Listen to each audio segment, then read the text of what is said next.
exactly. It is Um, very yes. quickly your head literally looks stuck on to what Yeah, it it's can just. I've seen it done very badly. I mean, Peter Hurley does it very well, but that's because 'cause he's got quite a big studio, and he's dialed it in correctly because you've got to be very critical with that. But sorry, I interrupted there. You were talking about white background and the trend away from that, weren't you? Yeah, so what I find is, because, often what I tend to do is, I run through a number of different setups and, I create different looks and different options. And what I do find is that my clients are always drawn to the darker Ugh. shots, the ones that show a little bit more um mystique, maybe, something where because I like quite dark shadows personally. Well, yeah, I mean, this this I know you're saying I had to s if I can just say a word of caution, when you look at your when you're editing a photograph, and we've all got lovely big screens, I've got one right by me here, I use Capture One, nice big screen and all that, and you edit the photograph and you've got the right exposure, and then you look at it really small and it goes darker. It's an optical illusion, isn't it? Yeah. When things are smaller, they look darker. So I would say, you have to be a little bit careful because when people do look at your headshots and they're really small, like a circle these days, which is really annoying, by the way. I find very annoying how it Yeah, ended up being a beautiful square into a yeah. circle. But there we go. That's another thing altogether. But you have to be, and when I do my headshots, I try and make them as contrasty. Yes, I have dark shadows, but I also make them contrasty, ideally with a beauty dish, because it Yes. makes it really pop out on a LinkedIn profile, for example, when you've got lots of headshots. The contrasty ones uh, pop out when they're small, is my point I'm making. Yeah, Yeah. absolutely, and you're absolutely right. And this is actually a really good test for people to do when when you're editing your headshot. Is actually just reduce the size of that on your screen. Have a look at what it looks like when it's really small, and if it's still impactful, then Yes. you know then that's great. Um, Same thing is true for thumbnails, by the way. Anybody designing thumbnails for their YouTube videos, do the Mm, same thing. mm. Yeah, exactly. Because Exactly. You get a little bit when you look at it on a big screen, it's it doesn't quite translate to looking at it tiny on a phone. So well, it's especially when you're on a high resolution screen, yeah. I I edit on a 5K screen. It's a Oh wow. beautiful screen. It's an absolutely beautiful, stunning. Everything looks stunning on it. But I remember, I had a career in music before I went into Oh man, we photography. haven't even started on Kirsten. Oh yeah, We we haven't could even be. started on that. We have to be careful here because I had a career in music before I did photography. Yes, I know that. I read that, and this is the thing. This is an interesting thing because a lot of my guests here on the show have Yeah. had either have had a career in music or are also musicians. Yeah, it's a good one, isn't it? It's a good one. It's very true. It's a quite a strong link. Yeah, absolutely. And what I used to do back in the day? This takes me back to the '90s or something. Uh-huh. You know, I used to record in a studio. And of course, Ah, yes. you listen back to Yes. you have near field monitors, you have Yeah. bigger Yep. monitors.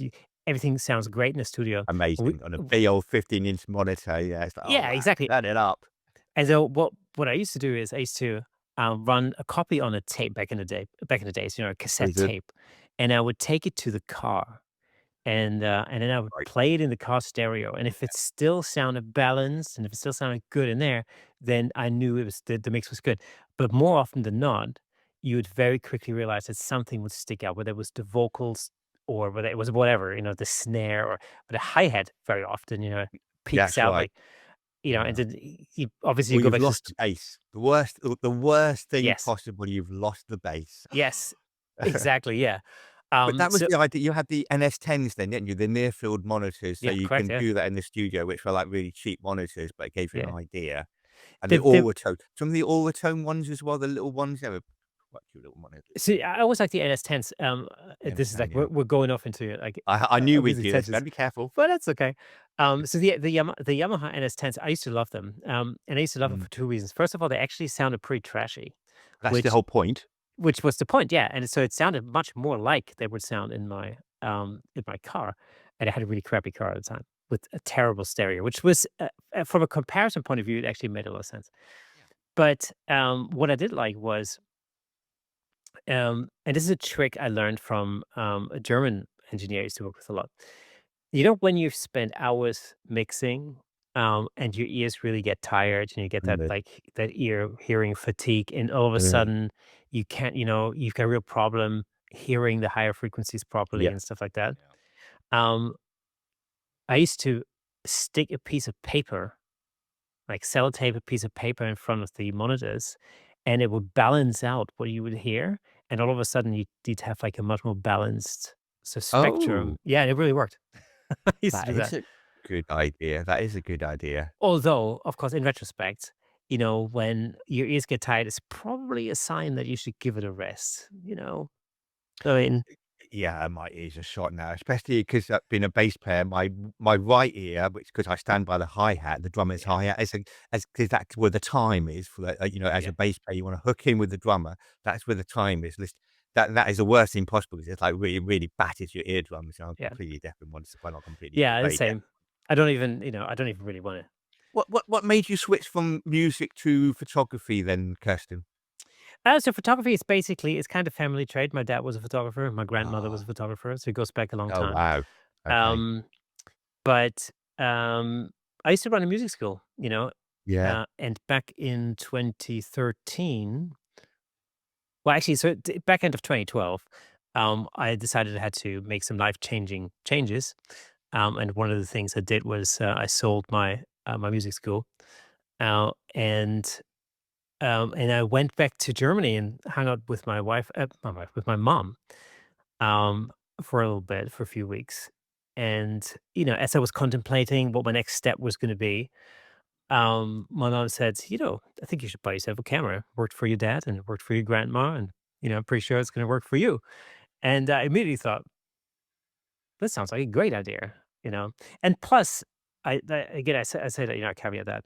Um, when I was a kid, I used to make movies. I used to make videos. I had a video camera at a time, and I spent my entire teenage years making video movies.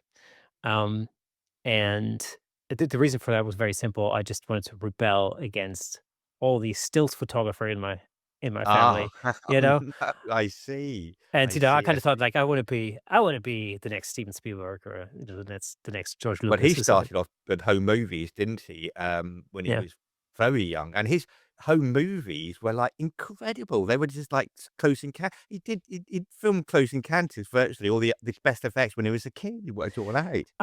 Exactly. And this was my thing actually when I was in my teens. I loved special effects, or practical effects in particular. I really loved that. Yes, practical Um, effects. and I love the thinking. And so a lot of the stuff that I shot were basically effect shots. That weren't There was a story, but not really a story. Like, my wife went to film school, and her thing is script writing. So when we talk story, we talk very differently about storylines. Right. She's really involved in the dialogue and so on. Yeah. Yeah. And I'm more like, I really like the lighting in this shot. This is great. Yeah, it's like the lyrics or the chords, isn't it? Or the groove, isn't it? What you into, the lyrics of the Yeah, song, or you into the groove of the song, isn't it? exactly, exactly. And this is like, I say this all the time. This is true. Actually, we only had the very same conversation only a couple nights ago. What were we watching? Oh, we were watching Casablanca. That's Oh, right. right, okay, yes. Yeah, we watched Wow, okay, Casablanca, but my gosh. wife's never seen it. I thought, okay, well, I love classic movies, so Yeah, it's a like, great okay, movie. let's watch it. That's cool. One of the greatest movies ever made. Oh my god, Yeah, it is no, beautifully it's lit. on the top there. It's renowned as one of the best movies ever made, isn't it? Yeah, Yeah, as you it's say. beautifully lit. It's like it's a Beautiful. film noir. Trottoir. Yep. It's really, I love it. I love it. We watched it together, and she quit halfway through. She goes, "The dialogue is terrible. The acting is wooden." It's How like, how what? dare she? How I know. dare! Oh, I know, and there's divorce the nothing divorce proceedings are on the way. I know, there's nothing I can say, to sway your opinion, but fine, but it actually proves the point that you made earlier. We're different, and some people put the emphasis on different things. They're looking out for different things, and Mm, this is I mm. think this is what makes, creative endeavors like music, like film, or like photography so amazing, because it creates that incredible variety of things that some people like to create incredible macro flower images, you know, and other people don't really care very much about flowers, like myself. But Well, it's but nevertheless though, I mean, I do. I think you should photograph if you're you should try photograph everything. I photograph flowers with Yeah, macro, and I love it. There's nothing more meditative, than yeah, going around my local park and photographing the flowers, you know, especially with, like, yeah, different light and hard contrast light or soft light. yeah. And yeah, yeah. I mean, it's funny this, I mentioned earlier, I used to rebel, against my grandmother and my dad. So my grandmother shot black and white exclusively, back in the 30s and 40s, and my dad, well, my dad shot both black and white and color, but all film, obviously, back in those days. Of course. And I remember I grew up and I used to think throughout the 80s, I used to think like, "Oh, black and white. Who shoots black and white? What was the whole point in this? It's like where color's been invented. What's the point in shooting black and white, right?" And I tell you what, until the first Gulf War. Oh, And so what happened during the first Gulf War was that I used to live in Germany at the time, and in Germany, cable television and stuff existed, but my parents didn't have it, right? My parents just had like 3 basic TV channels. They were not interested in getting cable or whatever. I don't think you had satellite TV back then, but, like, they weren't well, interested yeah, in cable similar TV. similar story to the UK, really, you know, because we didn't, we only had one channel up till the 1980s. Yeah, Bit more and than that. so, these 3 channels was all that we had. Um And of course, on those 3 channels, because they were like public broadcasters, they would stop broadcasting at about, I don't know, 1 AM or something, and then this plate would come up and, it would start again at, I don't know, 5:30 in the morning or something, um, until the first Gulf War. And during that time, they would run a news bulletin every hour, just an update, right, all through the night. And so Mhm. they would Yeah. fill up the time in between with Yes. classic movies, with classic black and white Oh, movies. Like okay. all the old MGM stuff, the David Niven stuff, all of that, all of these, the pendulum of death or whatever it is, like the whole shebang, um, all of the old Paramount stuff. Because I think all of that stuff, which I've recently learned, all of that stuff was out of licensing or whatever, out of copyright. So they Oh, I basically just see, so they could show it. they could just show it. Mm. And this all happened right in the middle of the school holidays. And I was like, "Whoa, okay.